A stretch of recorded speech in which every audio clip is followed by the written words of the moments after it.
ఓం సాయిరామ్ సమర్థ సద్గురు సాయినాథ్ మహారాజ్ కీ జై.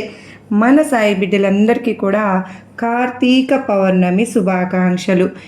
ఈరోజు సాయినాథుని దయ వలన అందరూ కూడా సుఖంగా సంతోషంగా ఎప్పుడు కూడా అష్టైశ్వర్య ఆరోగ్య అభివృద్ధితో ఉండాలి అని చెప్పి సాయినాథుని తరపున నేను కూడా మనస్ఫూర్తిగా కోరుకుంటున్నాను. ఈరోజు వీడియోలో సాయిబాబా సన్నిధి ద్వారా వచ్చినటువంటి సందేశం ఏంటి అంటే కనుక, ఈరోజు కార్తీక పౌర్ణమి పూర్తయ్యే లోపు నీ జీవితంలో ఎన్నడూ ఎరగనటువంటి ఆనందాన్ని, అద్భుతాన్ని నీకు పంపించబోతున్నాను, చూపించబోతున్నాను. మరి నేను చెప్పేటటువంటి సందేశాన్ని ఆలకించి చూడు అని సాయినాథుడైతే మనకు ఈరోజు చక్కటి సందేశం ద్వారా మన ముందుకైతే వచ్చేసారండి.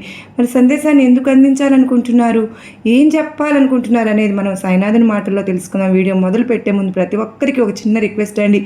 ఈ సందేశం కనుక మీ అందరికీ మనస్ఫూర్తిగా నచ్చినట్లయితే తప్పకుండా మన వీడియోకి ఒక చిన్న లైక్ అయితే ఇవ్వండి. కొత్తగా మన ఛానల్ చూస్తూ ఉన్నారా, ప్లీజ్ అండి సబ్స్క్రైబ్ చేసుకుని నాకు సపోర్ట్ అయితే ఇవ్వండి. మీకు ఎటువంటి కష్టాలు, సమస్యలు, బాధలు ఉన్నా తప్పకుండా నాకు కామెంట్ అయితే చేయండి. నేను బాబావారి గుడికి వెళ్ళినప్పుడు తప్పకుండా మీ పేర్లన్నీ చదివించి మీ పేరును అర్చన అయితే చేపిస్తాను. బాబావారి సందేశాన్ని మీరందరూ కూడా ఎంతో శ్రద్ధగా వింటూ బాబావారిని కనెక్ట్ అయి ఉండడం వల్ల మీ జీవితంలో గొప్ప అద్భుతాలు అనేవి సాయినాథుడు జరిపిస్తారు. కాంటాక్ట్ అవ్వండి. సాయినాథుని ఆశీస్సులతో చక్కగా మీరందరూ కూడా బాబావారు మీకు మంచి మార్గాన్ని, అంటే మీ సమస్యలకు చక్కని పరిష్కార మార్గాన్ని సాయినాథుడే చూపిస్తూ ఉన్నారు. నీ మనసుకు అక్కడ ఎక్కడ ప్రశాంతంగా ఉంటుందో అక్కడ లేని లేదు, ఎందుకు జీవితాన్ని గడుపుతున్నానా, అసలు నాకే ఎందుకు ఇన్ని కష్టాలు ఎదురవుతున్నాయని బాధపడుతూ ఉన్నవారు తప్పకుండా అర్థం చేసుకోవాల్సినటువంటి, నా బంధమే నన్ను దూరం పెడుతూ ఉంది కదా, నేను ఎవరి కోసం బ్రతకాలి, అసలు నన్ను చూస్తేనే అసహించుకునేటటువంటి అత్తమామలు, నన్ను చేదరించుకునేటటువంటి నా భర్త, ఇలా నేను ఎవరి కోసం నా జీవితాన్ని గడుపుతూ ఉన్నానో నాకు అసలు అర్థం కావడం లేదు. బాబా మీరైనా నాకు తప్పకుండా సమాధానాన్ని చెప్పి తీరండి. ఇన్ని రోజులు మిమ్మల్నే కదా నమ్ముకున్నాను. నా ఇష్టదైవం నామస్మరణ ప్రతిరోజు కూడా చేసుకుంటూ ఎన్నో పూజలు, నోములు, వ్రతాలు చేసుకుంటూ ఉన్నాను. అవన్నీ కూడా నేను ఎన్ని చేసినా నాకు ఫలితం అనేది లభించనే లేదు. ఏదో ఒకరోజు నాకు మంచి జీవితాన్ని బాబా ప్రసాదిస్తారు అని 1000 కళ్ళతో ఎదురు చూసేటటువంటి నాకు నిరాశనే మిగిల్చారు తప్ప ఎప్పుడు కూడా కొండంత ఆశతో నేను ముందుకు వెళ్తానా, నేను నాకంటూ మంచి రోజులు వస్తాయా అని ఎదురు చూడడం తప్ప నాకు ఏది కూడా లభించడం లేదు. నా ఆశ ఎప్పుడు కూడా నిరాశ అవుతుంది. కేవలం పిల్లల కోసం మాత్రమే బ్రతుకుతున్నటువంటి నా జీవితానికి ఒక అర్థం లేకుండా నా జీవితం ఇలా గడిచిపోతోంది. కేవలం వారి కోసం మాత్రమే జీవించి ఉన్నాను. అది మీకైనా తెలుసు కదా. మరి నాకు ఎందుకు ఇన్ని బాధలను మీరు పెడుతూ ఉన్నారు? అసలు నేను ఎవరి కోసం బ్రతకాలి, దేనికోసం ఉండాలి, ఎవరి కోసం జీవించి ఉండాలి? నన్ను అర్థం చేసుకున్న నా భర్త నన్ను అర్థం చేసుకోవడం లేదు. ఎవరి కోసం బాబా, ఎందుకోసం చికాకులు, గొడవలు, నన్ను చూస్తేనే అసహ్యంగా అయిపోతుంది అనేటటువంటి మాటలు. ఈ జీవితంలో నేను ఎందుకు ఇలాంటి ప్రశ్నార్థకమైన జీవితాన్ని గడుపుతూ ఉన్నాను? అసలు నేను ఎందుకు ఉండాలి? నాకంటూ మంచి రోజులు రావా? నా భర్తతో సంతోషంగా గడిపేటటువంటి క్షణాలను నాకు ఆస్వాదించాలని ఉండదా? మరి అందరూ కూడా సంతోషంగానే ఉన్నారు. నా తోటి ఫ్రెండ్స్ కూడా, లేకుంటే నా తోటి సహచరులు కూడా, నా తోటి ఇరుగు పొరుగు వారు కొని అందరూ కూడా తమ భర్తలతో, తమ అత్తమామలతో, తమ కుటుంబంతో, తమ పిల్లలతో, ఒక మంచి కుటుంబంతో సంతోషంగా ఉన్నారు. నాకు మంచి జీవితాన్ని ఇవ్వండి, నా జీవితాన్ని నాకు ప్రసాదించారు అంటే మేము కూడా ఎటువంటి కర్మ చేసుకున్నానో కానీ నాకు అర్థం కాలేదు. ఎన్నో రకాలైనటువంటి కర్మలు నేను చేసుకున్నానేమో, నాకు ఇలాంటి జీవితాన్ని మీరు ఇచ్చారు. అసలు నేను ఎందుకు ఉన్నాను అనేది కూడా నాకు నా జీవితం ఒక ప్రశ్నార్థకంగా మిగిలిపోయింది. మీరైనా నాకు తప్పకుండా సమాధానం చెప్పి తీరండి అని ఎన్నో రకాలుగా నన్ను అడుగుతున్నావుగా, కనుక మనసు పెట్టి విను. ఎందుకో తెలుసా, నీ జీవిత పుస్తకంలో ఒక సరికొత్త అధ్యాయాన్ని మొదలు పెట్టబోతున్నాను. కష్టాలు, కన్నీళ్లు, అవమానాలతో నిండినటువంటి పాత పేజీలన్నీ కూడా త్వరలోనే ముగిపోతున్నాయమ్మా. ఆ స్థానంలో ఆనందం అనే విజయం ఒక కొత్త పేజీని తెరుచుకోబోతుంది. ఈ ప్రత్యేకమైనటువంటి సందేశం నీ జీవితంలో సానుకూలమైనటువంటి మలుపును తీసుకుని రావడానికి నేను నీకు పంపిస్తున్నటువంటి ఒక మంచి సంకేతంగా నువ్వు భావించి తీరాలి. నీ భవిష్యత్తుకు దీపస్తంభంలా మారి చూపించబోతున్నాయి. ఈ రోజులన్నీ దారి చూపిస్తున్నాయి. నీ జీవితంలో జరిగేటటువంటి చిన్న చిన్న సంఘటనలు అనిపించవచ్చు, కానీ తప్పకుండా కొన్ని సంకేతాలు అయితే నీ జీవితంలో చోటు చేసుకోబోతున్నాయి. నువ్వు కూడా బలంగా నమ్ము. భగవంతుడు నీ కోసం మంచి భవిష్యత్తుని ఇస్తున్నాడు. అందుకోవడానికి నువ్వు సిద్ధంగా ఉండాలి. నీకోసం నేను అద్భుతమైనటువంటి ప్రణాళికలు చేసి ఉంచాను. ఆ ప్రణాళిక యొక్క పూర్తి స్వభావం నీకు అర్థమైన రోజున నీ కళ్ళు ఆనందంతో నిండిపోతాయి. ఆ ఆనంద బాష్పాలు ఆగకుండా ప్రవహిస్తాయి. అవును, నువ్వు వింటున్నది అక్షరాల సత్యం. నీ పూజకు సమాధానం దొరికే రోజు ఇది చాలా దగ్గరలో ఉంది.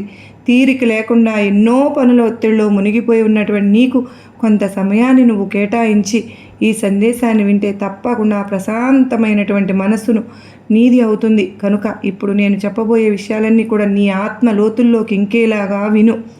మనసు పెట్టి శ్రద్ధగా విను. కళ్ళు మూసుకొని ప్రశాంతంగా విను. నన్ను చూస్తూ విను. కేవలం కళ్ళు మూసుకుని నేను చెప్పే మాటలను జాగ్రత్తగా విని ఆలకించు. ఇది నీ జీవితానికి సంబంధించినటువంటి విషయం. ఈరోజు నువ్వు తెలుసుకోబోయే సత్యం తప్పకుండా నీ గుండెను తాకుతుంది. నీ భవిష్యత్తుకు బంగారు బాటలు వేస్తుంది. ఇది కేవలం సందేశం మాత్రమే కాదు, నీ అంతరాత్మలో నువ్వు జరగబోతున్నటువంటి ఒక సంభాషణ. ఈ సందేశాన్ని దయచేసి పూర్తిగా ఏకాగ్రతతో విను. ప్రతి మాటలోనూ నీ కోసం ఒక మంచి విషయం దాగి ఉంది. నీ జీవితంలో రాబోయేటటువంటి అద్భుతమైనటువంటి పరివర్తన ఏంటి అనేది నీకు తప్పకుండా అవగతం అయ్యే తీరుతుంది. అలాగే నువ్వు తప్పకుండా మనసులో నా నామస్మరణ ఎప్పుడూ కూడా చేసుకుంటూ ఉండు. నీ ఇష్టదైవాన్ని మనసులో ఒకసారి తలుచుకుని ఈ యొక్క సుదీర్ఘ ప్రయాణాన్ని మొదలు పెట్టాలని చెప్పి మనసులో అనుకో. నీ ప్రయాణంలో ఎన్నో మలుపులు, మరెన్నో ఎగుడు దిగుళ్ళు ఉన్నాయి. అలాగే సాధారణంగా ఎంతో కష్టపడే తత్వం నీది. చిన్నప్పటి నుంచి ఎన్నో ఆటుపోట్లు, అవమానాలు, బాధలు, కష్టాలు ఎదుర్కొని ఉన్నావు. నీ జీవితం పూలపాన్పులు కాదు నీది. కష్టాలకు కృంగిపోకుండా నువ్వు ప్రతి అనుభవాన్ని ఒక పాఠంలాగా స్వీకరించావు. భవిష్యత్తుకు పునాదులు వేసుకునేలాగా ఆలోచించేలాగా మొదలుపెట్టావు. బాల్యం నుండి బాధ్యతలు అలవాటుగా నీకు మారిపోయాయి. తీసుకువెళ్ళాలి ఆ అనుభవాలను. నీ వయసుకు మించినటువంటి పరిణితిని నువ్వు చేసేలాగా ఉపయోగపడ్డాయి కూడా. ఒక యోధుడిలాగా నిన్ను తయారు చేశాయి కదూ. కష్టాలన్నీ నీకు మానవత్వం ఎక్కువ, హృదయం కరుణతో నిండిపోయి ఉంటుంది కదా. సమాజం బాగుండాలి, సుఖంగా ఉండాలి అన్న తపన నీకు ఎక్కువగా ఉంటుంది. నీ స్నేహితులు ఎక్కువగా, కానీ నిజమైనటువంటి స్నేహితులు చాలా తక్కువ అమ్మా.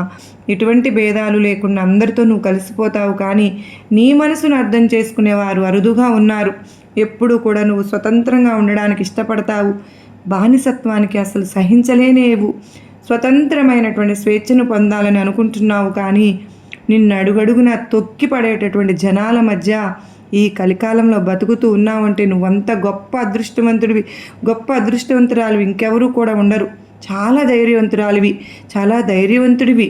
ఎందుకంటే ఈ కలికాలంలో అసలు బ్రతకడానికి చాలా రకాలుగా ఆలోచించాల్సినటువంటి ఈ రోజుల్లో నువ్వు బ్రతుకున్నావు కనుక ధైర్యంగా, అంటే అందుకు నీకు ఎంతో ధైర్యం ఉండబట్టే కదా ఈ ఎన్నో రకాలైనటువంటి బాధలు ఈ మనుషుల నుంచి నీకు ఎదురైనప్పటికీ నువ్వు వాటినన్నిటినీ ధైర్యంగా ఎదుర్కొంటూ వస్తూ ఉన్నావు. తల్లి, ఇంతలా ఉండే నువ్వు ధైర్యం ఉండమట్టే బాధలు పెట్టే ఈ మనుషులు మనం ఒక ధైర్యంగా బ్రతుకుతున్నామా అంటే అందుకు మనం ఎంతో ఇష్టంగా మనం నమ్ముకున్నటువంటి ఆ భగవంతుడు కూడా మనకు తోడుగా ఉన్నాడు అని అర్థం చేసుకో. కనుక ధైర్యంగా బ్రతుకుతున్నావు. ఎంతో ధైర్యంగా ఎప్పుడు సంతోషంగా ఉండడానికి ప్రయత్నిస్తున్నావుగా. ఎవరిని కూడా బాధ పెట్టవు. అసలు నీది ఎంత మంచి మనస్తత్వం అంటే ఎవరైనా ఏడుస్తున్నారనుకో అసలు నువ్వు సహించలేవు కదూ. ఏడుస్తుంటే వారి ఏడుపును చూసి నువ్వు కూడా కంటతడి పెట్టేసుకుని చిన్న పిల్లలాగా మారాన్ చేస్తూ ఎప్పుడు కూడా బాధపడుతుంటే చూడలేక వారికి ఏదైనా ఒకటి చేయాలని తపన అనేది పడుతూ ఉంటావు. అసలు అందరితో కలిసిపోతావు. నీ మనసును అర్థం చేసుకునేవారు అరుదుగా ఉన్నారు కదూ. ఎప్పుడు కూడా నువ్వు అంటే ఏదైనా సరే కానీ నీకు ఒక ఇతరులు ఎప్పుడు కూడా నీ మనసును నొప్పించడానికి ప్రయత్నిస్తూ ఉన్నారు. నిన్ను చూసి ఓర్వలేనటువంటి జనాల మధ్య నువ్వు బ్రతుకుతూ ఉన్నావని గుర్తుపెట్టుకో. అసలు ఎప్పుడు కూడా నిన్ను చూసి హీనంగా చేదరించుకునేటటువంటి జనాల మధ్యలో నువ్వు నీ జీవితాన్ని పొందుతూ ఉన్నావు. నీ జీవితాన్ని గడిపావు కదూ. ఆ విషయాన్ని జ్ఞాపకం చేసుకో. అలాంటి ముళ్ళ బాటలో నీ జీవితం గడిచిపోతుంది కనుక నీపై నరదిష్టి ప్రభావం ఎక్కువగా ఉంది కనుకనే నువ్వు అప్పుడప్పుడు నరదిష్టిని పోగొట్టుకోవడానికి కొన్ని పరిహారాలు కూడా చేసుకుంటూ ఉండాలమ్మా. నువ్వు ఎప్పుడైనా సరే కానీ ఈరోజు నేను నీకు చెప్పబోయే విషయాలన్నీ కూడా నువ్వు ఆచరిస్తావని నేను నీకు ఈ సందేశం ద్వారా అందించబోతున్నాను. తప్పకుండా పాటించి నీ కష్టాలన్నింటినీ దూరం చేసుకో. పరీక్షించి తలపెట్టిన వారికి నీటితో దీపాలను వెలిగించి వారికి అర్థం వచ్చేలా గుణపాఠం కూడా నేర్పారు కదండి మన సాయినాథుడు. వారిలో అజ్ఞానం అనే చీకటిని తొలగించేశారు, వారి హృదయాలలో జ్ఞాన జ్యోతులు వెలిగించారు. మరి అలాగే మన మనసుల్లో కూడా ఉన్న అజ్ఞానాన్ని తొలగించి, చీకట్లను తొలగించి, సాయినాథ మా హృదయాలలో కూడా జ్ఞాన జ్యోతులు వెలిగించు తండ్రి, నీ స్వరూపాన్ని మాకు తెలియచేయి బాబా అని మనం వేడుకోవాలండి. బాబా వేడుకుంటే కరిగిపోతారు మన సాయినాథుడు. కరిగిపోయి మనకు కావలసిన ఆ జ్ఞానాన్ని మనకు ప్రసాదిస్తారు. మనం ఈ రోజు అండి ఏం చేయాలి అంటే గనక మొత్తానికి సామాన్యమైనది కాదండి, మహాశక్తివంతమైనది. శివకేశవులు ఇద్దరికి కూడా ప్రీతి పాత్రమైనది ఈ కార్తీక పౌర్ణమి.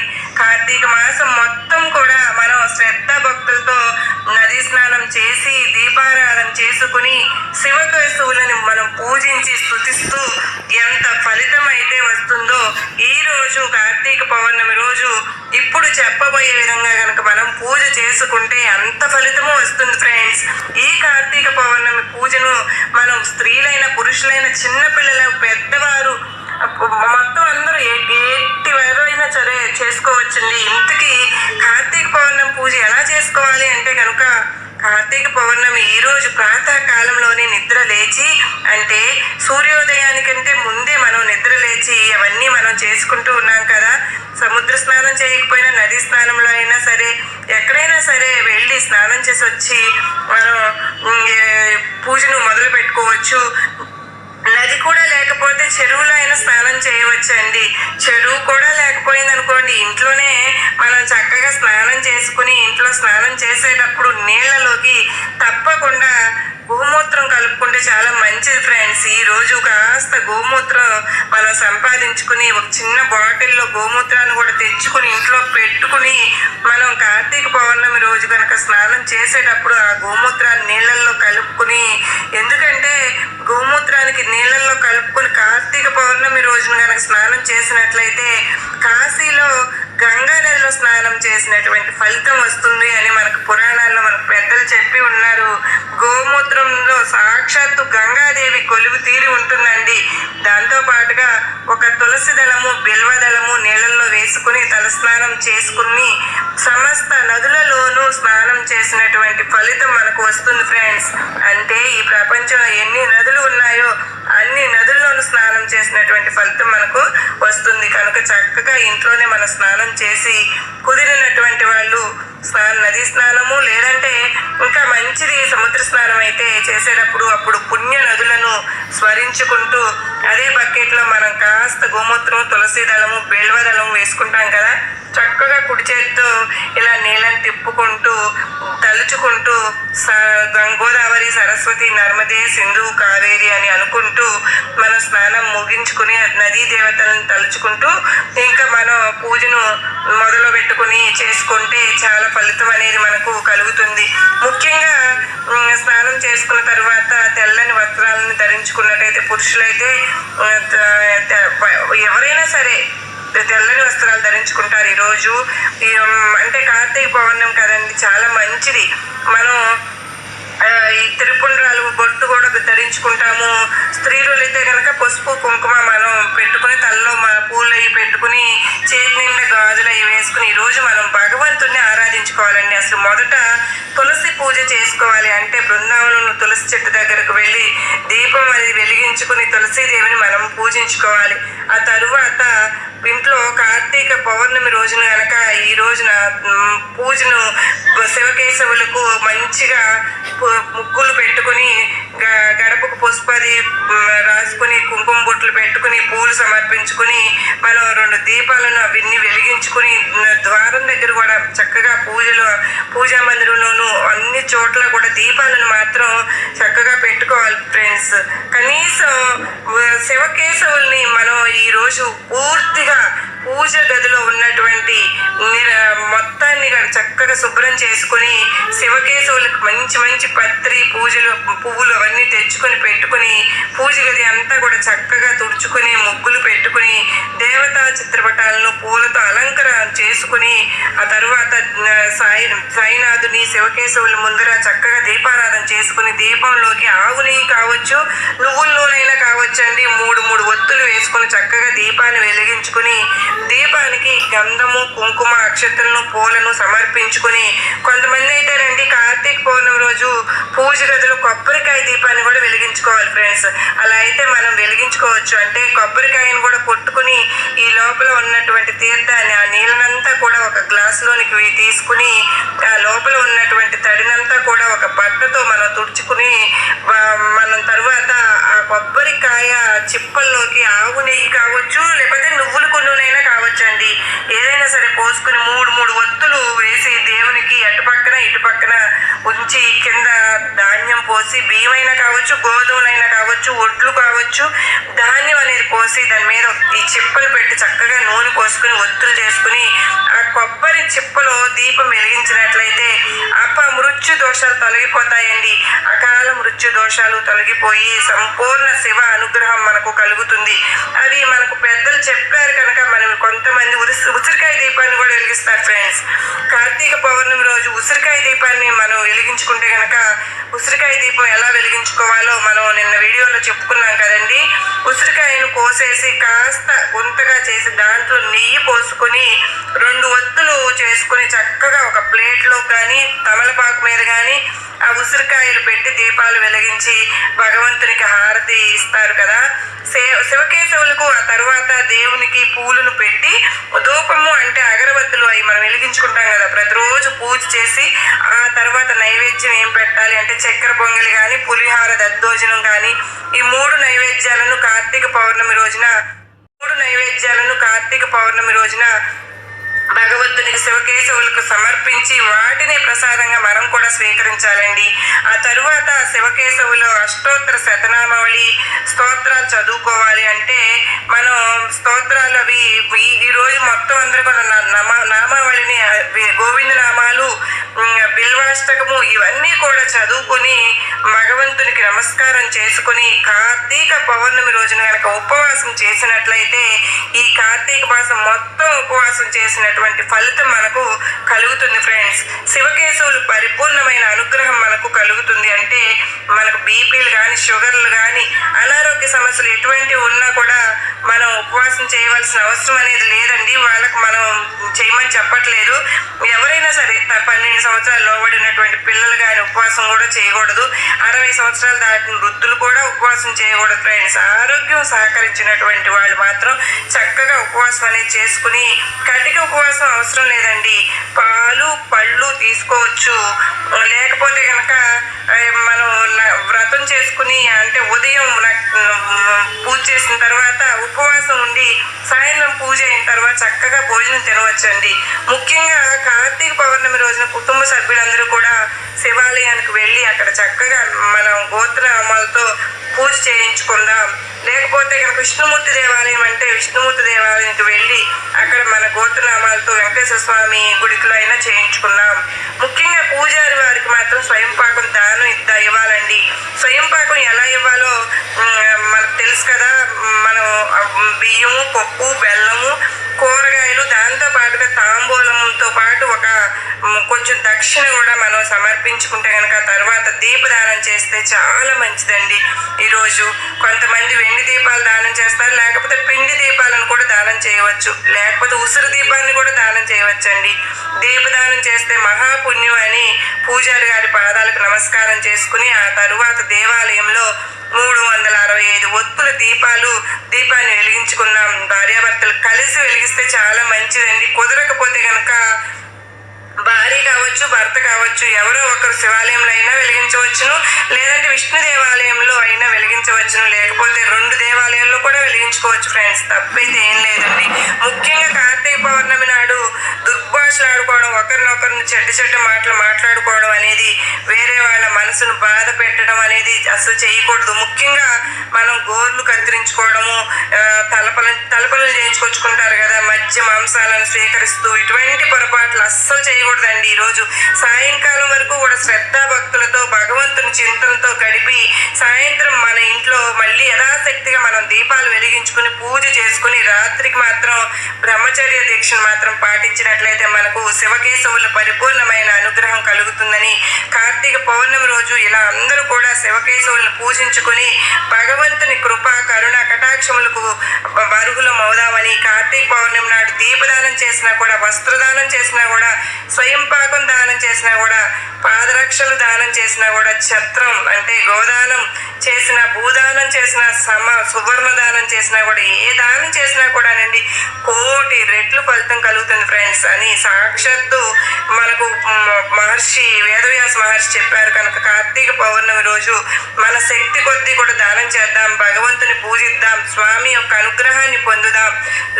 మనం ఈ విధంగా మనం చేసి సాయినాథుని శివయ్యని మనం కరుణా కటాక్షాలకు అర్హులదం అవుదామని చెప్పి మీ అందరినీ కోరుకుంటూ ఉన్నాను ఫ్రెండ్స్. నేనైతే కనుక కార్తీక మాసం అంతా నేను అసలు దీపాలు అంటేనే నాకు చాలా ఇష్టం అండి. దీపాలు పెట్టుకోవడం, బాబా వారి పేరు రాసుకోవడం, లేదంటే ఓం నమ శివాయ అని కానీ ఏదో ఒకటి బాబా వారిది రాసుకుంటూ నేను చాలా ఇదిగా ఉంటానండి.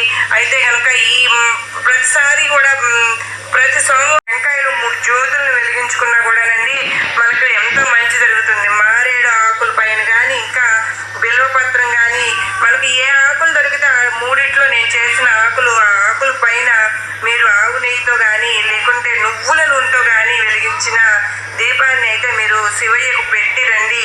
గుళ్ళో అయినా సరే మనం ఇంటికి వచ్చేలోపే మనకు అనుకూలంగా అంతా మనం అనుకున్న పనులు జరిగిపోతాయి ఫ్రెండ్స్. ఇంకా కొంచెం వీలైతే కనుక గుడి చుట్టూ మనం ప్రదక్షిణాలు అయితే చేద్దాము. ఓకేనా ఫ్రెండ్స్? ఈ వీడియో అయితే మరి మీకు నమ్మకాన్ని ధైర్యాన్ని కలిగించింది అని అనుకుంటున్నాను. నచ్చినట్లయితే మరికొంతమంది సబ్స్క్రైబ్ చేసుకుని మరికొంతమందికి షేర్ చేయండి. అలాగే చిన్న లైక్ ఇవ్వటం మాత్రం మర్చిపోకండి ఫ్రెండ్స్. అంత మాత్రమే కాదండి, ఇటువంటి పరిహారాలను పాటిస్తూ ఉంటే కనుక, పాటించిన తర్వాత మనకు అంతా మంచిగా జరిగినట్లయితే ఇంకొంతమందికి సాయి బిడ్డలకు కూడా తెలియపరచండి ఫ్రెండ్స్. మీ నోటి ద్వారా మీకు అంతా మంచి జరుగుతుంది కదా. మనం ఏదైనా మనకు జరిగింది అంటే ఇతరులకు చెప్పడం తప్పేమి కాదు కదండి. వాళ్ళు కూడా బాగుపడతారు. ఒకరు బాగుపడాలి అనుకోవాలి కానీ ఒకరు నాశనం కావాలని మాత్రం మనం ఎప్పుడు అనుకోం కదా. అలా అనుకున్న వాళ్ళకు కూడా ఖచ్చితంగా మనకు మంచే జరిగింది. అసలు అలా అనుకుంటే మాత్రం ఖచ్చితంగా మంచి జరుగుతుంది. ఎందుకంటే మనకు ఈ రోజు బాగుపడుతున్నాము, బాగుపడడం లేదు అని దానికి కారణం మనం చేసుకున్న పాపకర్మలేనండి. పాప పుణ్యాలను బట్టే మనము ఈ రోజు మనం అనుభవిస్తున్నాము. అది పాపమైనా సరే, పుణ్యమైనా సరే, బాధ అయినా సరే, సంతోషం అయినా సరే, మనం చేసుకున్న పాప పుణ్యాలను బట్టే మనం అనుభవిస్తున్నామని మనందరికీ తెలుసు. ఇతరులు సంతోషంగా ఉన్నారు, వాళ్ళు ఒక్కటే బాగున్నారు, మేము బాగలేము అని మాత్రం అనుకోవద్దండి. అది వాళ్ళు చేసుకున్న పాప పుణ్యాలను బట్టి మనం ఎటువంటి జీవితాన్ని అయినా కూడా అనుభవిస్తున్నామని ప్రతి ఒక్కరూ గుర్తుంచుకున్నాం ఫ్రెండ్స్. ఎవరిని మన మాటలతో కానీ మన చేతులతో కానీ బాధ పెట్టవద్దు. అందరినీ కూడా బాబా వారి ఆశీర్వాదం ఉండాలని మరలా సాయంత్రం వీడియోలో మళ్ళీ కలుద్దామండి. అంతవరకు ప్రతి ఒక్కరికి కూడా నమస్కారం అండి. ఓం సాయిరామ్. సర్వే జనా